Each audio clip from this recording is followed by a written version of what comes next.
Yeah! Yes! Yes! Yes!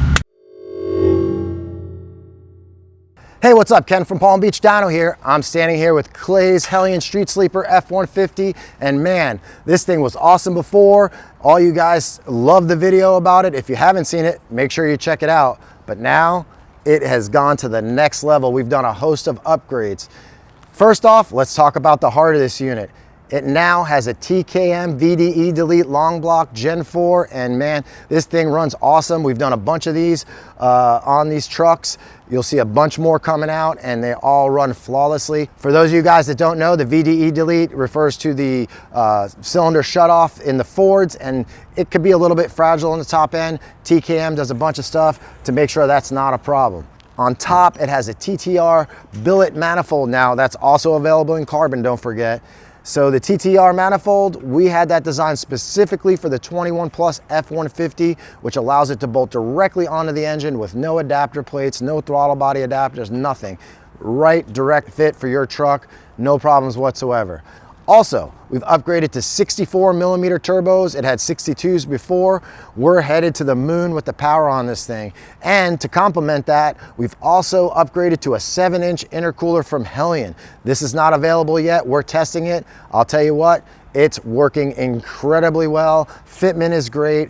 Absolutely happy with it. You guys will see that out for sale very soon. Torque converter. The 10-speed torque converter from Circle D is awesome. We've used it in a ton of trucks, but again, where we're headed with this thing, we needed more. So Circle D is coming out with a multi-disc Pro Series torque converter. We were lucky enough to get one of the first few ones for testing. Again, not available yet, but in this truck, it is working phenomenally. We've already tried to dyno this thing on our dyno with wheel spin.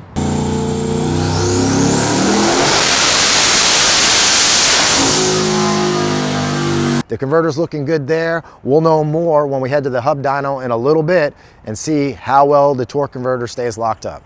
Now, inside, we added a AMS 2000 boost controller. It had a Cortex boost controller on it before, but you know, the Cortex is great. The AMS is just top shelf, and it features onboard air, is extremely flexible in what you can do with it, and certainly is needed once we're going to where we're going with this truck.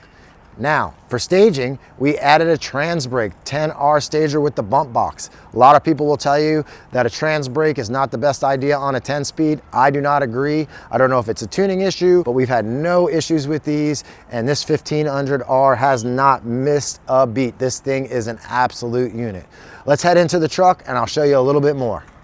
All right, I'm sitting in the truck, and I want to show you guys some of the changes we made inside. We've added 2 buttons here. They do not have any cables. It runs through the factory clock spring, so you can turn the wheel and don't have to worry about tangling any cables.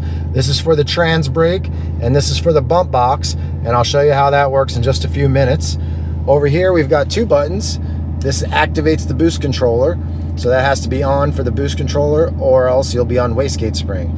This button, now let me explain how we have the 2-step wired. The 2-step will work either on the trans brake button or on the foot brake. So if you just want to foot brake the car, you can. Well, if you try to do a burnout, and you know, we don't have line lock on this unit, so if you try to do a burnout, that's not going to work. So you hit that button, and then you know, the 2-step will not work via the foot brake. Otherwise, you can leave that off. Now, like I said, the boost controller is activated with this, but to change, you turn that off, and then you've got the AMS 2000 5-position switch down here with predetermined boost maps that we can set up with all sorts of fancy logic in them. So then when you switch to the right one, you turn it on. So let's go out and find a spot, and we'll show you how the trans brake and bump box work, and then we're going to head to the dyno. I'm going to show you guys how to work this trans brake and bump box. Is really simple. Obviously, you always want the cutout open when you're doing this. Go ahead and stage, get your pre-stage done. You're going to hold the right button, let go of the brake, floor the gas, and hit this button.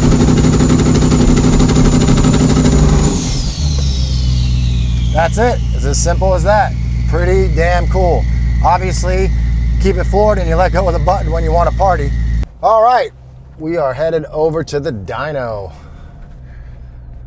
We do all our hub dynos at Area 51. They're local to us. They specialize in McLarens and other types of exotics. Great guys and really close, so it makes it really convenient for us.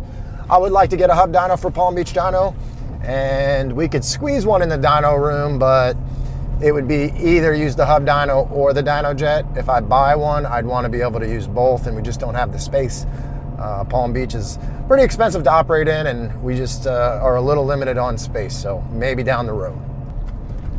As you can see, totally quiet in the cabin. I've got the cutout closed. Now, one thing I wanted to mention about the cutout. This is a bone factory catback with the single cutout as it comes from Hellion. Now, that is going to be good for 99.9% of the people, but maybe not in this setup. So, that's one thing we're going to be testing today. At some point, we're going to outperform, or we're going to need more exhaust flow than what the single cutout is going to provide. On our dyno, I could already tell that we were probably seeing a little bit of excess back pressure due to only having the one cutout. And that's another reason we're bringing it to the hub dyno. We want to see what we can get out of it. And then we're most likely going to just add a second cutout. Now, why not upgrade the catback? Well, Clay really wants a quiet truck. He legitimately drives this thing across the state, uses it on work sites. He may have clients in this truck. So, you know, there's times to party, but then there's also times for time for business. So, you know, that's what makes this setup so perfect and makes it a true work truck. It's used for work.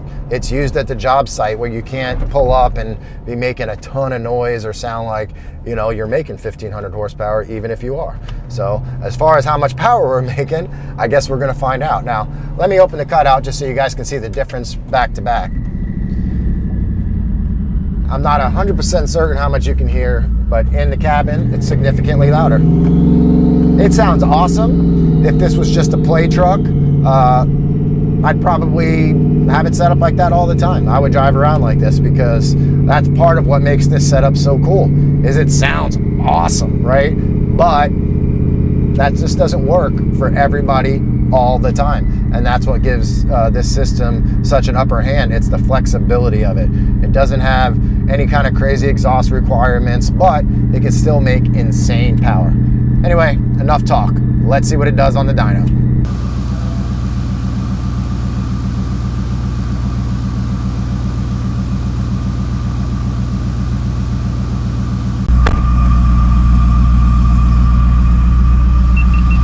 All right, we're all set up on the dyno. Gonna try, I'm not really sure, low 20 pounds of boost on the first one. See what we get.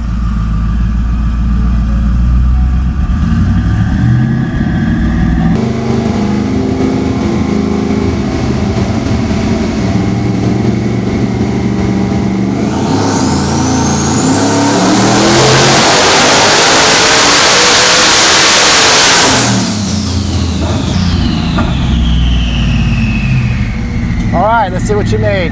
1349, not bad for the break-in pull. Woo! All right.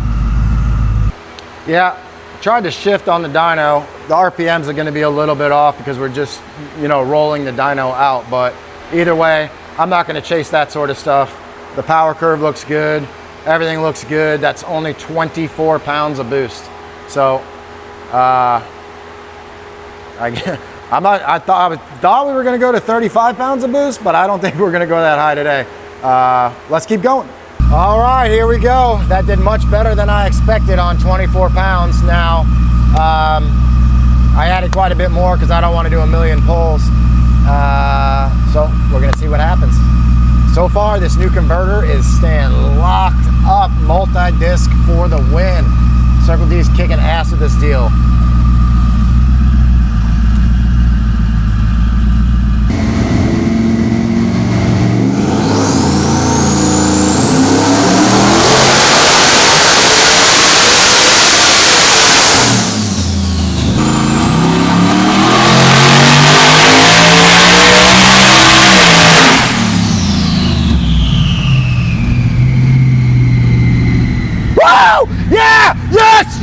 Yes!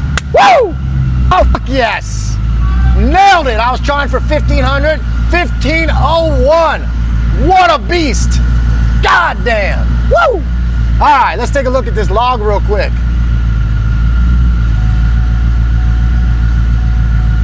Man, that was awesome. 29 pounds of boost. How much pounds? 29 pounds, bro. Woo! I was thinking about 35 pounds today, but I don't think we're gonna go there. Converter slip, 0. We got a home run here. I'm gonna show you the dyno graph real quick. Woo! Look at that, 1501, 1041 torque. That came way easier than I expected now.